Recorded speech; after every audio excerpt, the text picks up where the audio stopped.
think that radical candor is all about criticism, but really praise is more important because it's the art of possibility.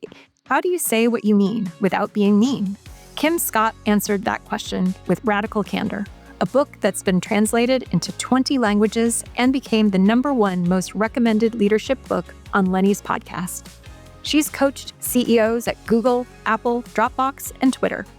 Today, Kim talks with us about what leadership looks like when the stakes are the highest they've ever been, and why caring personally isn't soft. It's a survival strategy.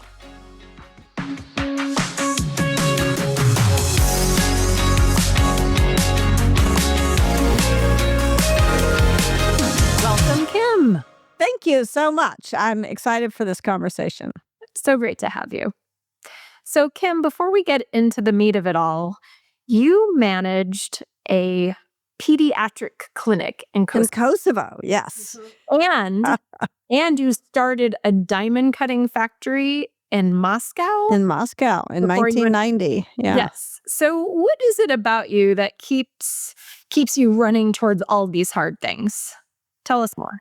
One of my flaws is that I get bored easily, and so I need to keep life exciting. And so I moved to Moscow I studied Russian literature, an extremely valuable and practical major.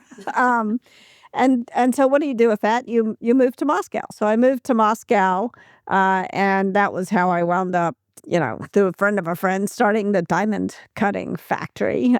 This was when it was still the Soviet Union. And that turned out to be my first management job, my first foray. And I sort of thought, business is boring. All you do is you pay people. And no, it turns out it's a lot more complicated than that. And I learned that early on from these Russian diamond cutters who I was trying to hire. And I thought, this is going to be so easy. I'm going to pay them in dollars. I'm going to wind up paying them, 100 times more than they were getting paid by the government. And it turned out money wasn't enough. They wanted to know someone cared about them.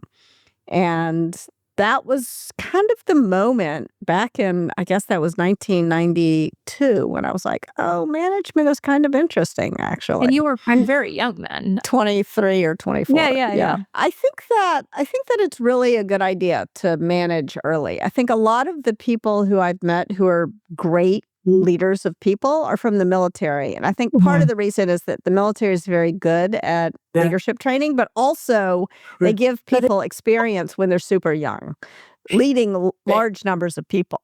So we had a previous guest, Kieran Snyder. Oh, I love Kieran. Yeah. And our episode 10, so an early guest. Okay. How do you know Kieran? I read her article about the abrasive problem, and I just reached out to her. I was like, this is it. I love this. I think I was the CEO coach at Twitter when it came out. And there was such a big thread at Twitter from all the women and the men. I mean, not just the women, but there was a lot of it resonated emotionally, shall we say, for the women. And I reached out to her. I was like, we got to do this. Is incredible. This is so important. She credits you with letting her know what her gift was, because you were the one who really encouraged her to be a viral data storyteller. She called you a mensch. And we think that's just so important that, not only do people have different gifts, but that there are people in this world that will let you know that you have a gift. Yes, so, that's radically candid praise. Like people think that radical candor is all about criticism, but really praise is more important because it's the art of possibility. I think that's really like that. There's something really powerful there because there's two things to that. One is identifying and recognizing it, right? And Amy and I talk about this a lot, about being able to observe and think about what people's gifts are and how that plays to being a good leader. But then to your other point, being inclined to say it to someone. Oftentimes we have these observations about people, but maybe we don't say it out loud, and maybe we don't tell them that that's unusual because, of course, most of us, when we have a gift, think, well, it's easy. That's just something that happens. And it's like, no, that's special about you. That's something that happens for you, and you need to do more of that because the world needs more of your gifts. So I love that radical candor in the side of focusing on not just observing people, but connecting it towards them in a way that they can use it in the future. That's really cool. Yeah, because often when a person is good at something, they don't realize that it's unusual. Yeah. They don't realize how awesome it is because this is just how they go through their day. And so helping them notice that what you're able to do there is actually a gift to the world. That's right. Yeah. And thank you for reaching out to Kieran because her data stories are a gift to the world. So They are gifts to the world. Especially Yes. right now where we're Yeah. all so confused as to what's happening. It's really nice to have someone quantifying what they're seeing. speaking of telling people what they need to hear, you wrote a remarkable piece in the New York Times a few months ago, I think it was in October, about Silicon Valley's silence against authoritarian inklings and how that connected back to your experience in Russia. Yeah. So what compelled you to write that? And I think you said in it that you weren't courageous, but everybody thought you were courageous. So tell us more about that. So as I mentioned, my first job out of college was in what was then the Soviet Union. And so I had an experience with an authoritarian government. And the thing that really struck me at the time was everything I did was recorded by the government. And I thought, it doesn't really matter. It's not like they're going to arrest me. I'm an American citizen. This isn't impacting me. Who cares that it's all recorded? Who cares that? And then so I would often call home every Sunday night and talk to my parents. And then I was in New York, and my parents lived in Memphis, and I called them from New York, and I realized I was speaking very differently to them because it wasn't being recorded. And I realized how insidious censorship is and surveillance is and that kind. And it wasn't even the purpose of censorship and surveillance and other authoritarian tactics is not even that they're going to control you. You're going to censor yourself. You're going to control, and that's really insidious. So I have been feeling like, kind of screaming into the void, like a lot of us. And I feel like I came to Silicon Valley because I love it. And here's what I love about, it's not perfect. No place is, no. But here's what I love about tech and about Silicon Valley. It's a group of people who love hard problems, and they want to solve those hard problems in service of making the world a better place. That's the best of us. That's not always what's happening, but that's the best of it. And so many people who I know from my career in tech are incredibly idealistic people who are dedicated to making the world a better place. And I don't understand why we have given the bullhorn to Elon Musk and Peter Thiel, who are not committed to making the world a better place for anybody other than themselves, as far as I can tell. I don't know either one of them, so maybe that's unfair. But I think that it's important for people to get loud and to complain about this turn towards authoritarianism. Like when I started writing Radical Candor, it was sort of, I thought we all agreed that telling people what to do doesn't work, that an authoritarian regime is not going to get the best innovation out of a group of people. And what I thought we all agreed on, I realize now we don't. And so it's time to get loud about that and to complain about what ICE is doing in Minneapolis and to complain loudly and not to go and bend the knee to Donald Trump. Some people agree with what he's doing, but if you disagree, speak out, say so. And why aren't more people doing that? It's driving me a little bonkers, as you can tell from my rant. And, I think both in your piece as well as like in your podcast, you talk a lot about like how weepy you would get because of like this mission statement and this like S corp, filing, like just like the missions of the past, and where is that now with and is becoming a billionaire or a 10 or 100 billionaire, is that so corrupting that people can no longer actually care about the broader good of humanity, that they can really only care about themselves and their specific shareholders, right? Like, if I had to boil down something's not right in the state of Denmark, and even defining what's wrong seems like a big challenge because there's so many things that seem wrong. But if I did have to boil it down to a sentence, I would say the problem is too much money in too few hands. And not because all of those people are evil, but because we have an economic system that's like a runaway freight train of a rich get richer algorithm. And when the rich are getting richer, the poor are getting poorer, and the middle class is getting squeezed. And an economy doesn't work well if everybody can't participate.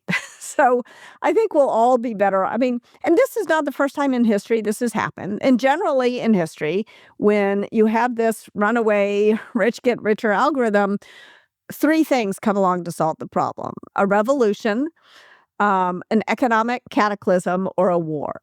And I would like to think that we've seen this story often enough. We've seen this play often enough that we know those are really not the best ways to solve the problem. And I would like to think we could get out ahead of it and figure out how to solve the problem. And I believe it's in everyone's interest. I think I want to come back a little bit, though, to the idea of role modeling courage and showing people how to speak up for the things that matter to them. So I think we've seen tremendous courage in Minneapolis. I think we've seen tremendous courage in support of that. I think we have seen courage with Anthropic drawing a hard line with the Department of Defense. I think we have seen courage show up in a few places. I think that your call to action is so important, that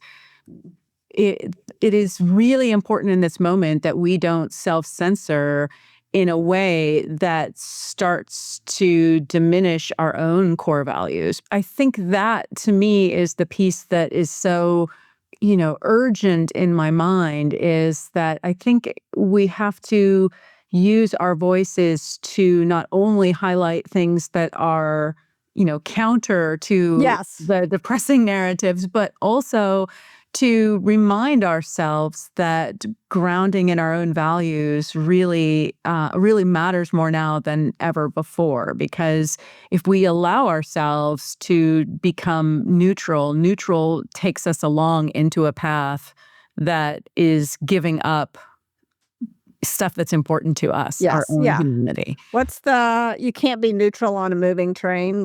Right. You got to, at some point, pull the emergency brake. That's right. Because the train is going somewhere. One of the things I wrote in that op-ed was that it feels like courage and wealth are negatively correlated right now. Oh, I love that. I love that quote. Yeah. And you kind of see that in Minneapolis. The people who are being so courageous are not necessarily the wealthiest. Rather than criticizing other people, I like to criticize myself. So I'll give you an example of a time when I was not courageous because there was a bad ROI on doing so. And I think it's instructive because this happened, I think, to a lot of people. So I was at a large company, and my boss at that large company said I was suffering from a competence. I'm telling the story in maybe not exactly how it happened, but a funny way. So my boss at this company said that I was suffering from the competence-likeability bias, which that really did happen. And I really didn't know what it was. I was like, what is that? It's like the more competent a woman is, the less likely she is to be liked. And I was like, gosh, Felt that before. yeah, that rings true. That's a real thing. And I was thinking, oh, he gets it. He's going to help me solve this problem. That's where I was wrong. It's like, so I need you to be more likable. And then Here's a stupid pill. Yeah. Here's a stupid, less competent and more, But worse than that, he then decided the thing that I could do to be more likable was to be more fashionable. And he sent someone out to buy me the tightest pair of pants. And I had just had twins. The tightest pair of pants I had ever had in my career and in my life. Like, I don't wear tight jeans. I'm uncomfortable in tight jeans. And that was weird. And then I didn't wear them because I felt ridiculous in them. And he pulled me into his office again and he said, I think I have the solution to your competence likability problem. I'm like, do tell. What's coming next? I wear a bikini to work. And he said, I'm going to give you a demotion, but I'm not, yes. So how old was this boss? Just so that I can he was not older than I was, really. And how old were you? I was probably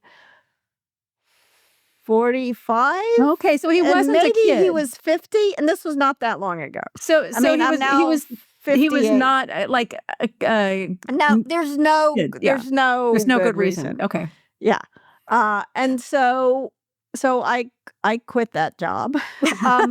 But I talked to two mentors, and one mentor said, don't blow up your career. Like, go get another job. You can make more money somewhere else anyway.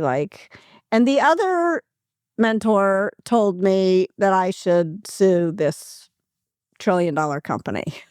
And I was like, what's the ROI for me? What's the better ROI? Suing them or just quitting and getting another job? And quitting and getting another job was the kind of rational thing for me. Like, I don't want to be too hard on it, but it was not the courageous thing for me to do. I was leaving behind a lot of other women who I was pretty far along in my career. I had the wherewithal. I could have fought this fight. I could have spoken out, and I did not. Instead, I went silently. And so I like to offer everybody a little compassion. Like I can understand for folks who are saying to themselves, there's not a good ROI on speaking out. But here's how I feel in retrospect. And so to the extent that The Power of Regret, one of Dan Pink's books, is important. And you want to prevent yourself from looking back in 10 years and feeling regret. I look back and I feel bad about the way that I handled that. I could have handled it better. And the reason why I feel bad is that I was losing my agency. And my agency is more important. Like, I had enough. No matter what I did, I was going to put food on the table, And so I think it's really important to realize that an ROI calculation is the wrong approach to these times. Because if we get war or revolution or an economic cataclysm, the ROI of speaking up now will look pretty damn good. I love the fact that your real regret, and I think there's something really instructive in this as well, was less about the regret for yourself and more about the regret that you could have made it better or easier for people who came after. Yeah. And I think that's just exactly the way that I often look at it as well, in that things happening to me personally, I can usually get on board with kind of brushing off. But things where I realize that I'm setting a precedent in a way that does not make it better for people coming after feels like a fight worth fighting. I remember a couple of years after that happened, Susan Rigetti wrote her memo, and then her book is somewhere on here, Whistleblower. And I remember reading her blog post and thinking, gosh, she's younger than I am. She's earlier in her career. It was riskier for her to do this than it would have been for me, and she did it anyway. And I remember feeling very inspired by her and thinking, I want to be more like Susan Rigetti.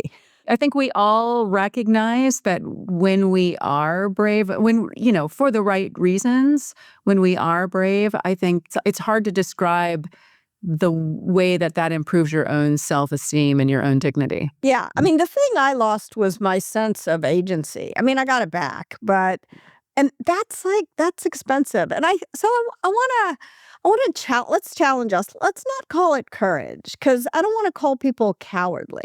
Oh, good point. Good point. Because people have reasons right now for not, and it's not mere cowardice. I mean, it's fun to call people cowardly, but I think there's more to it than that. So I think it's interesting to think about, like, what are the long-term pros and cons of speaking out, and trying to take more of a long-term view of what's happening for people. And it's a hard choice, because it's not just money too. It's a lot, like, you would have been raked through the coals. Like, it would have been very psychologically difficult to go through. I mean, it's not just that you would have had a loss of future income.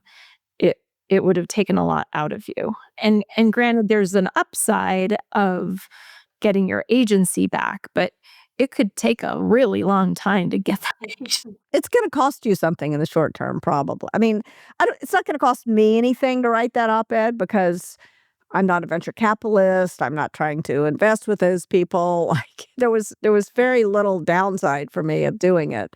And there is more downside for other people. I just want to acknowledge that. But it's worth speaking out anyway. And in fact, after I wrote it, so many people who I've worked with in different parts of my career reached out to me, and we're getting together, and we're going to figure out how to get real loud. About 50 of us. Yeah. Well So done. cool. You all are invited if you want to come. Excellent. We're in. Okay. Yeah. We're in for sure. Let's pivot over to your frameworks and talk about radical candor, and then the evolution to respect as well. One thing that we've been thinking about, and it's very related but a little bit different, is that we're seeing this age happen where there's all this disruption, there's polarization, there's layoffs, there's reorgs, but there's also kind of this sense of, like, getting more masculine and getting more aggressive and that sort of thing. And there's never Founder mode. Yes, founder mode. Yes. And, like, it seems like there's a real risk that this concept of radical candor could be used as a cover for just being aggressive. A jerk. Right. Yeah. And I'm a Taylor Swift fan, and she's got the great lyric of casually cruel in the name of being honest, right? Yeah. So Yeah. whenever That's what I call obnoxious aggression. And whenever I hear that, those lyrics, I'm thinking of this area. And so I'm wondering, Kim, what's happening, and, like, does this change anything about how you've presented radical candor? Has it evolved? Like, walk us through what we should be looking at for leaders now. So Radical Candor came out in 2017. And even back then, I was getting some feedback that people were charging into a conference room and they're saying, in the spirit of radical candor, and then they would act like a garden variety jerk, which of course was not the spirit of radical candor. So in 2019, I published a second edition in which there is a new version of the framework, where in the upper right-hand quadrant is compassionate candor. And it's interesting to think about the difference between compassionate candor and ruinous empathy. Compassionate candor, you really care about this person, so you're going to tell them the truth. Whereas ruinous empathy is you're so sort of paralyzed by the fear of hurting someone's feelings or offending them that you say nothing, even if it's better off for them in the long run. And so even back then, there was a tendency to sort of misuse the idea of the book as an excuse to act like a jerk.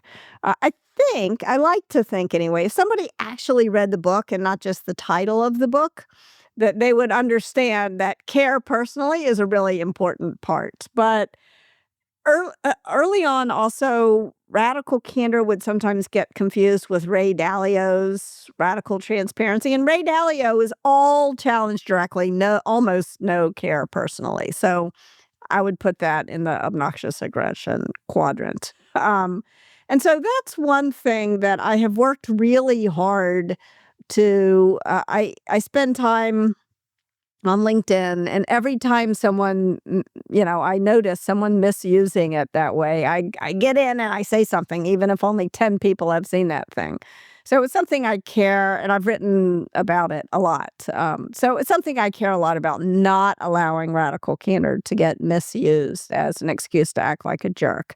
Embedded in this, and going back to the positive side of the radical candor as well, I think there is a foundational assumption of understanding the person that you're having this interaction with. In order to build that care foundation, you have to be curious about them as a human. You have to be understanding of where they're coming from at some level, so that your candor can be used to a reasonable effect, whether it's to fix something or amplify something.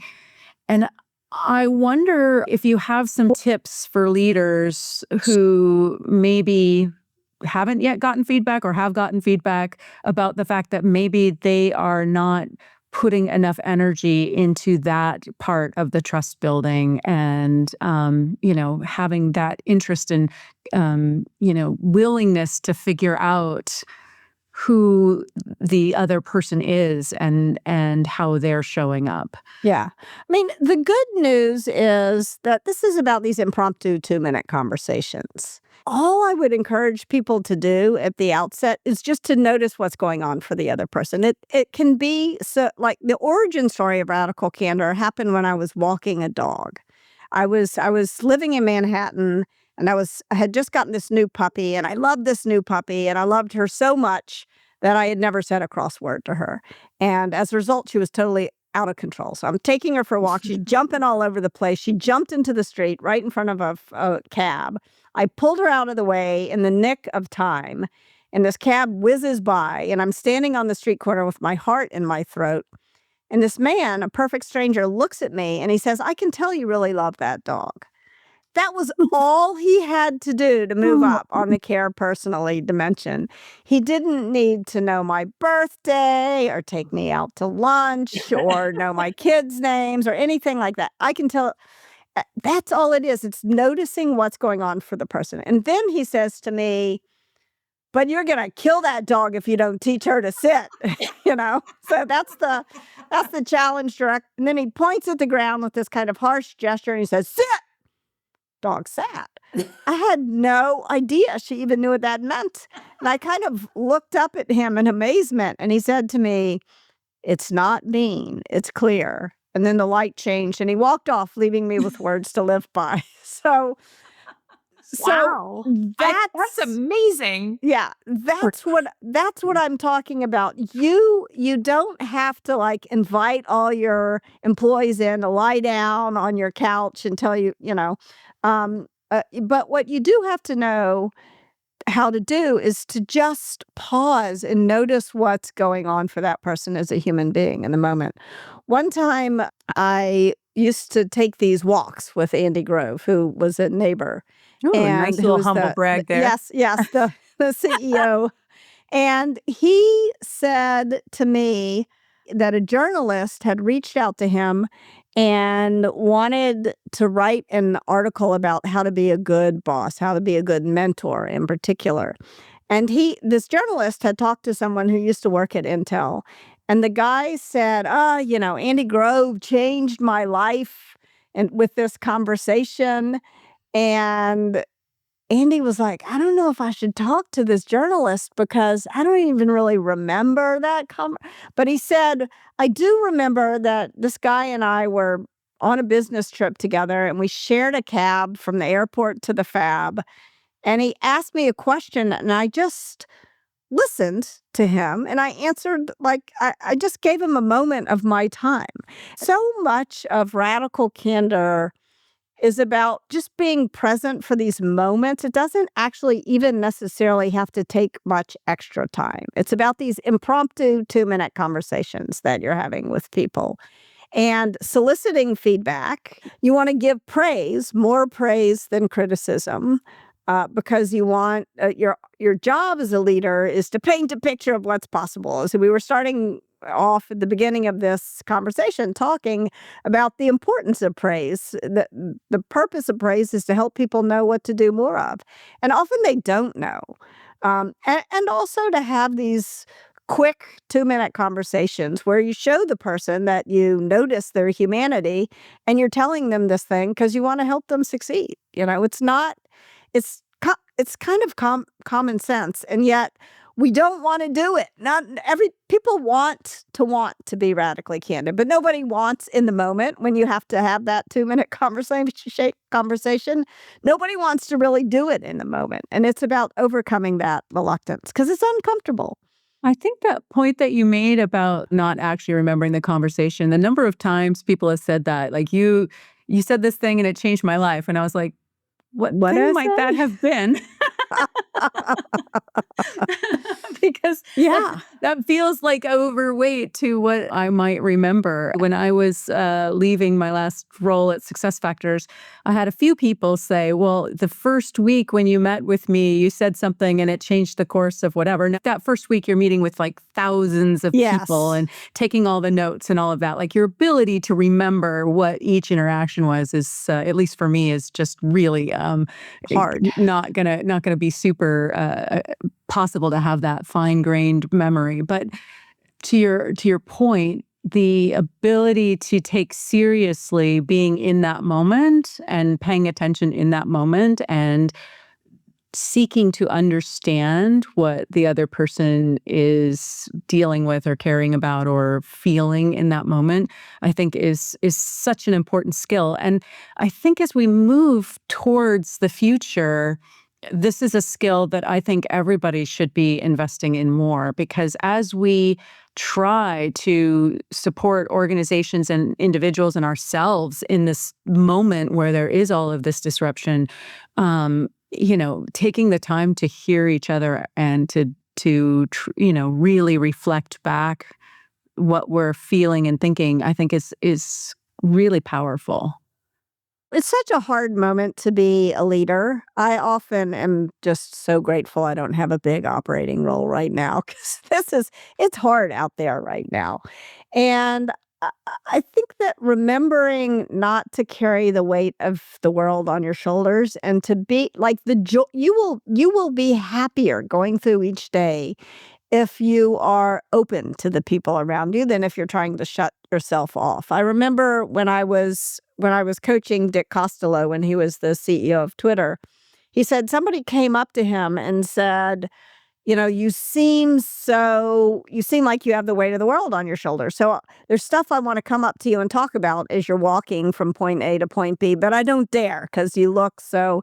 And he said, how can I present more openly? Like, and he did some really interesting things. First of all, he took time to think.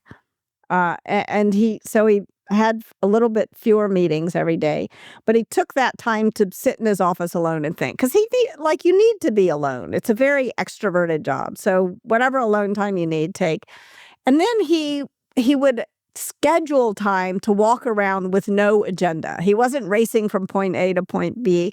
So try to book some time for yourself to just walk around and be present with the people in your organization who might want to talk to you, but it's hard. You have a lot of people coming at you and you're only one person. When I was writing Radical Candor and talking about being a coach, somebody warned me if you're not careful, Kim, you're going to be breastfeeding all of Silicon Valley. And I was like, oh no.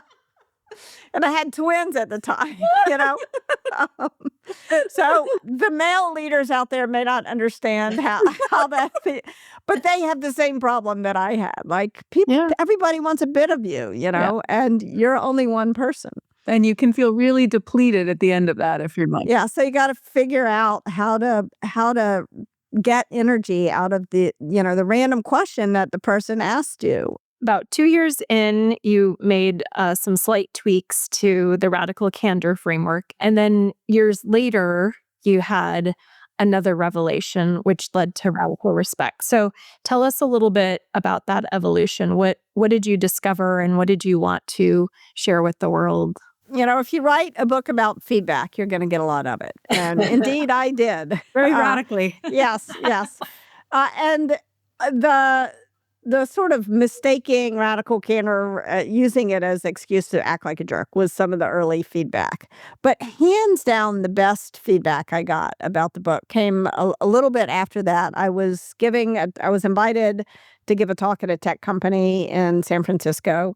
And the CEO of that company had been a colleague of mine for the better part of a decade. She's a person I like and respect enormously. So I was so excited to go and give a talk to her team. And when I finished, she pulled me aside and she said, Kim, I'm excited to roll out radical candor. I think it's going to help me build the kind of innovative culture that I want. But I got to tell you, it's much harder for me to roll it out than it is for you.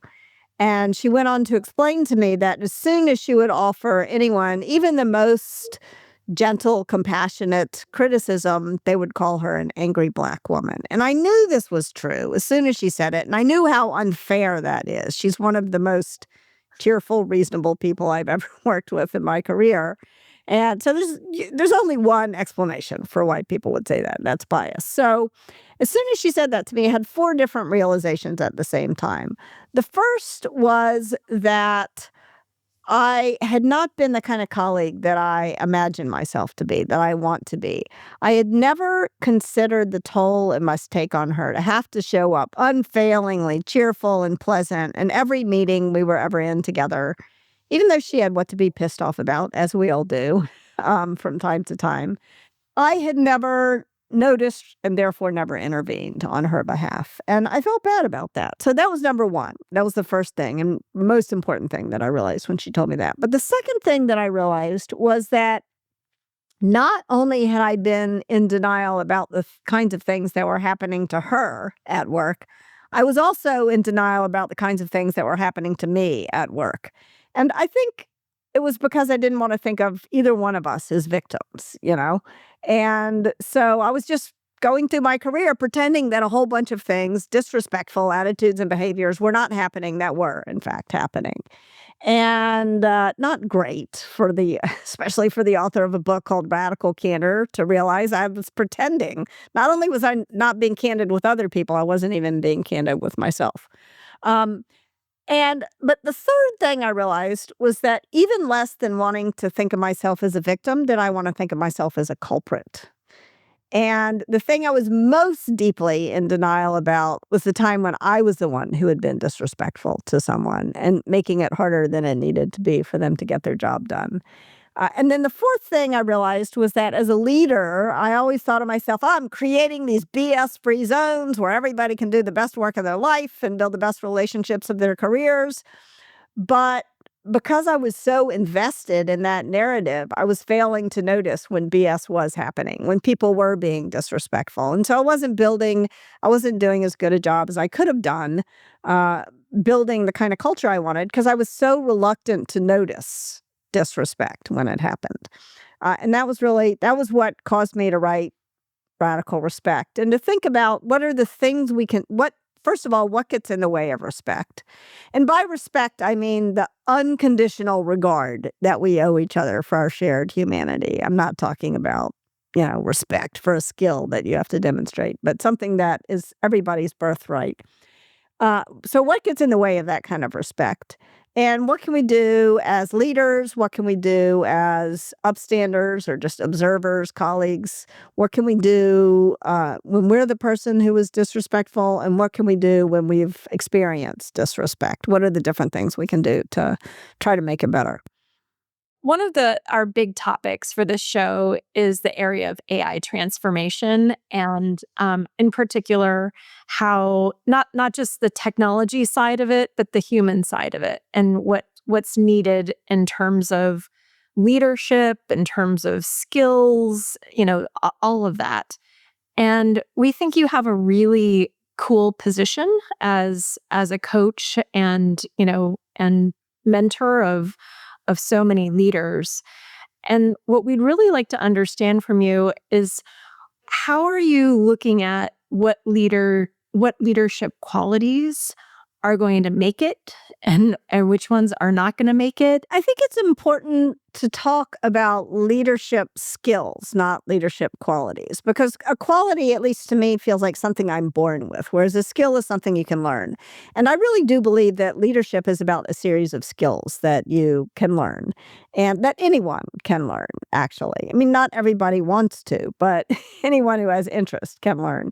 Focusing on the human relationships is going to get more and more and more important in this era that we're entering. I mean, who knows what will happen? But one thing I can be sure of is that you're going to be working with other people, like it or not. You're not.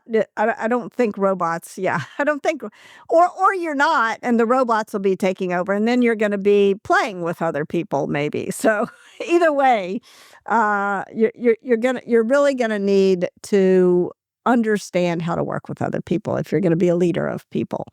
And I think that the skills that are needed are one of the most dangerous things about being a leader is you have a little power and you're still human. You still get defensive.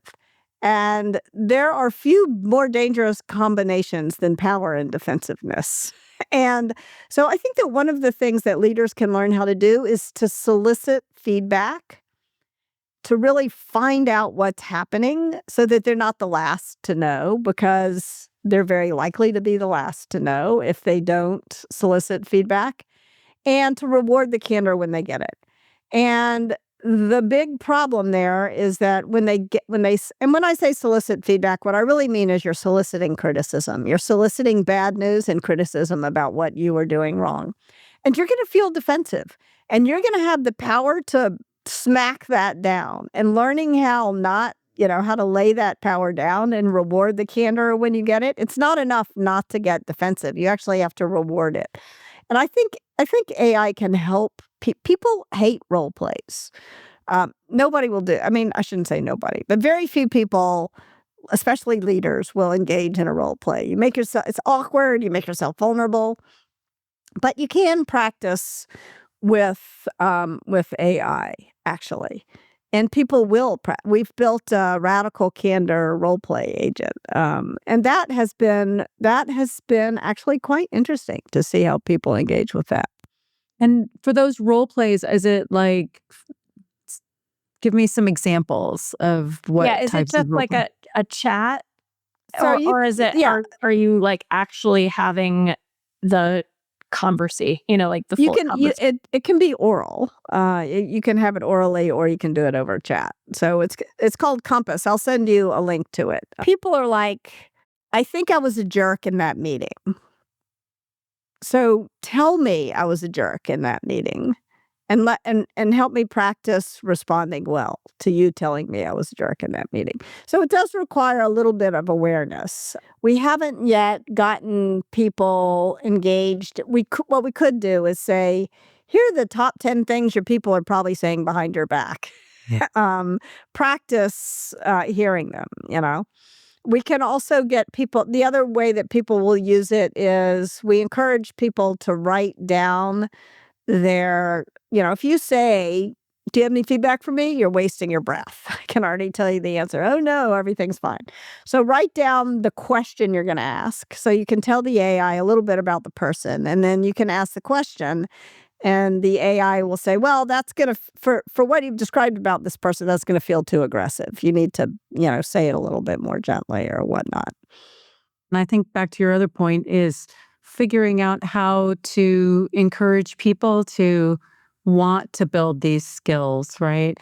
I think one of the challenges that we're seeing with leadership, and you tiptoed around this as far as it being a difficult time, is that as a leader, most leaders are confident in their level of skill to have some idea of what's expected of the teams. And where we are today, there is a lot of vulnerability in leadership of, hey, I don't know what's going to happen next. I don't know if my job is going away or your job is going away. I don't know how we're going to transform. Yeah, I was at a conference recently and there was like a whole day on AI.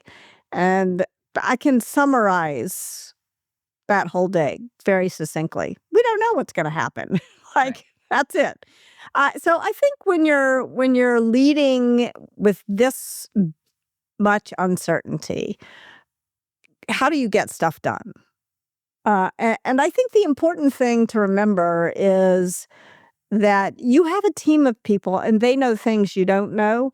And your job is to make sure that everybody's coming to the table and sharing what they know, because then you'll have a better chance of figuring out what to do about it. And so the get stuff done wheel, starts with listening.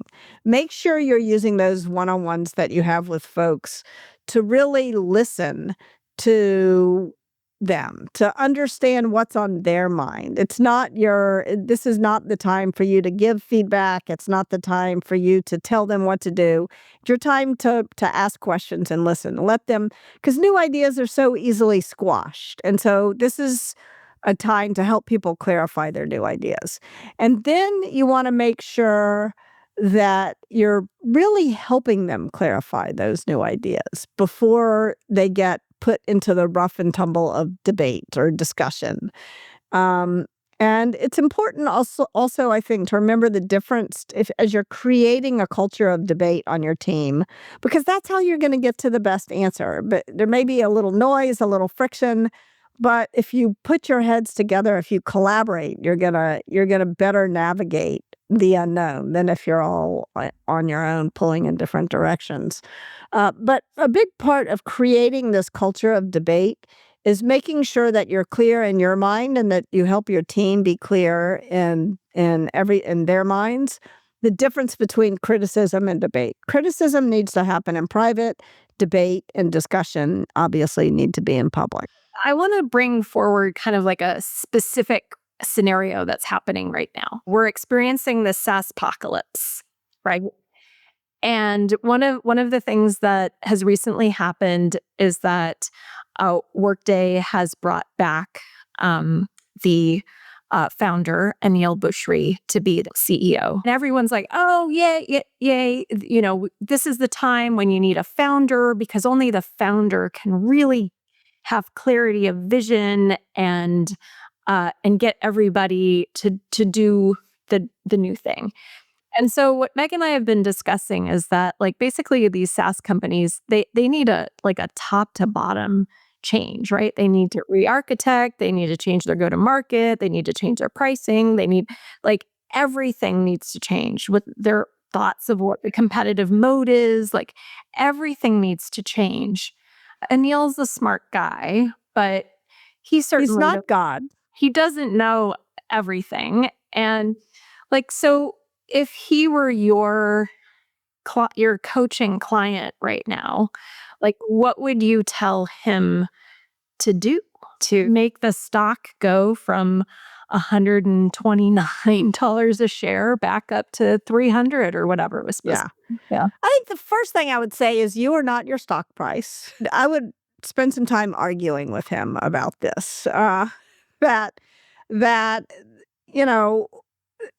a stock price is not the best way to measure. I think this is one of the problems with our time is so I would say it's a lagging indicator, and I'll put it that way. You need to get involved in the leading indicators, not the lagging indicators, because you've already lost. The score takes care of itself.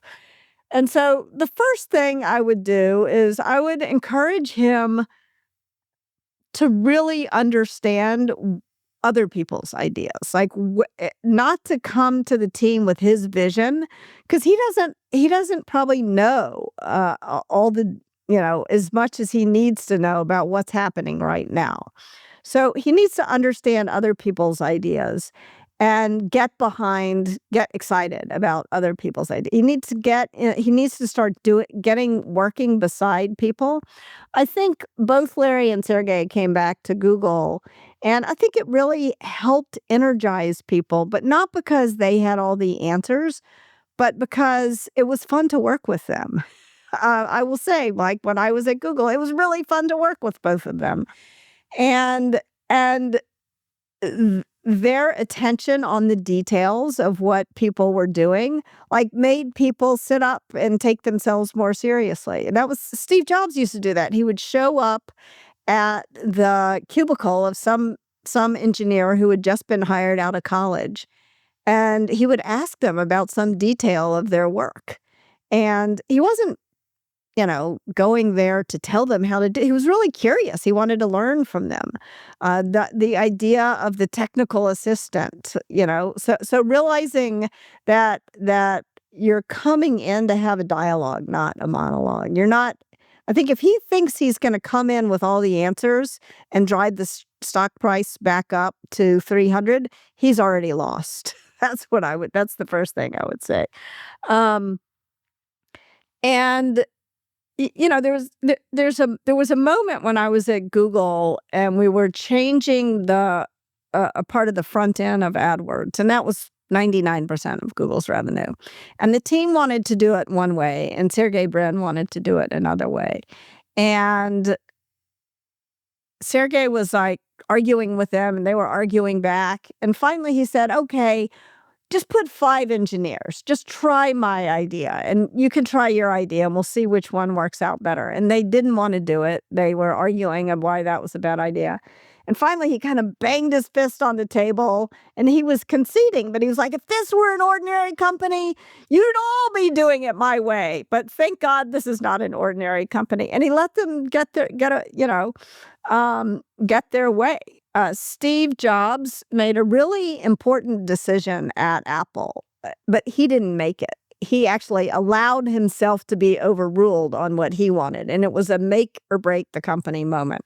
So the iPod team wanted to launch on the Windows platform, iTunes. And Steve Jobs was like, the whole point of iPod is to get people to switch to a Mac. Why would we launch, So he was very much against it. The team argued. He realized he was wearing the team down because he's a very persuasive personality.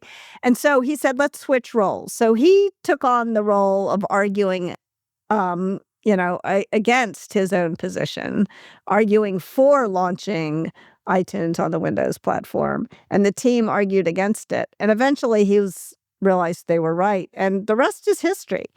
And so I think the important thing to remember is that you may be wrong. And your goal is not to come in and be right. Your goal is to come in and to collaborate with a group of brilliant people to get to the best answer and to make sure they're able to execute. Yeah, don't get in their way. Right. Well, but if you're forcing them to do something they don't believe in, if you haven't been compelling in convincing them, then it's going to be a lot harder to It's going to be impossible. They're not going to do it. I mean, I remember when shortly after I took the job at Google, I had inherited a team of 5 people, and it was a hot mess. And I knew exactly how to fix it. And I imposed my will on the team, and 3 out of the 5 people quit. Or they didn't quit Google. They just, at Google, if you didn't like your boss, you could go find another one. So they went and found other bosses. And I was like, oh my gosh, I'm going to get fired. And I went in to talk to my boss, and she said, when you're she agreed with all my decisions, but she said, you didn't bring the team along. You didn't go through the listen, clarify, debate, decide, persuade, get stuff done wheel. Instead, you just jumped to execute. And if you jump too fast to execute, you're as a manager, you're at the center. Imagine you're spinning a rope and you're at the center. And so if you're spinning the rope, it doesn't feel like you're making any violent motion to yourself. You're just moving your wrist a little bit. But if you're at the end of the rope, it's scary. You're afraid you're going to get flung off. And so you got to remember that about being a leader. My team is increasingly using AI to produce their work. How do I evaluate and develop people when I can't always tell what's their thinking versus the AI's? And how do I give meaningful feedback on someone's growth when the nature of their work is changing underneath them? What do you think, Kim? You want to tackle it? Sure. So here's what I would say about this. In some senses, when you are giving people feedback about work that AI has done, there's a couple of things to keep in mind. It's a little bit like giving a manager feedback about what their team has done. They haven't done it all, but their people have done it all, and the buck stops with them. So they're still responsible for the work output. And so in some senses, this makes it much harder. And in other senses, it makes it much easier because there's a little bit less ego involved, maybe. So you can say, this is really interesting. What did you think about how did you get AI? So ask a little bit about how they did what they did. How did you get AI to do this for you? And that will help educate you about how they're thinking about how they use AI. So now you're not exactly soliciting advice, but you're soliciting their expertise. So you're acknowledging that you're learning from them. And that feels good to people usually. And then you ask them, what they think of the output and how would it have been different if you had to do it yourself. Get them excited about using this to enhance what they can accomplish as individuals. And you don't want to ever make them feel like they cheated for using it, and that can feel tempting. So you want to get excited about the fact that they're using it. And they're automating. You want to get them excited about automating away the parts of the job they don't want to do, and so that they can spend more time doing, really developing the parts of the job that they do want to do. Because the one thing I've noticed about AI is that engineers will say, "Oh, we don't need any more designers because we have AI." And then the designers are like, "Oh, we don't need any more engineers because AI gets the first 80% done, but you have to have the expertise to get it 100% of the way done." And so working with people to help them understand that and to help you understand how they're working. And then they can critique, in some senses, the reason why it can make giving criticism about work easier is that they're critiquing the work that the AI did. And then you're brainstorming together about how to solve that problem. So those are some quick thoughts. I don't know, Meg, tell me why I'm wrong. Love it. So first off, your thing about everybody thinks it's somebody else's job that needs to be disrupted reminds me very much of when my kids were little. And I was, a rookie mom, and I asked my 5-year-old, hey, it's almost Christmas. Let's go through your toys and get rid of stuff you don't want. And she proceeded to point to every one of her sister's toys as the perfect candidates to be given away. Exactly. So, and likewise, whenever, people would say "Oh, we have too many priorities. We're doing too many things." And then we'd say, "Oh, well, what should we stop doing?" Oh, what they're you doing. should stop doing that. Yeah. Those other people are so lazy. Yeah. When I was at Google, there were all these, we called them the wonder kids, these engineers who could really build a rapid prototype. And it was easy to mistake that rapid prototype for a product, but it was not a product. And I think AI does a lot of that. I love the fact that your recommendation, and I want to build on that, is to really acknowledge that when we're in a moment where individuals are behaving like managers for the AI. And so I think a lot of the tools of how we would coach managers and how we would teach people to be first-line managers without the really hard part of like managing the people side, but managing the work of others side, I think there is a lot that we can lean on. And so I love everything that you were saying. I would add a few more pieces in that. I would continue to have the conversation on the upside, right? The whole point of all of this is to celebrate and ask each of us how we can stretch, how we can do more, how we can offload more, and then focus your curiosity around helping them make sure that in directing the work of others, they're not giving away their own learning and they're not giving away their own ownership of to your point, whatever the results are.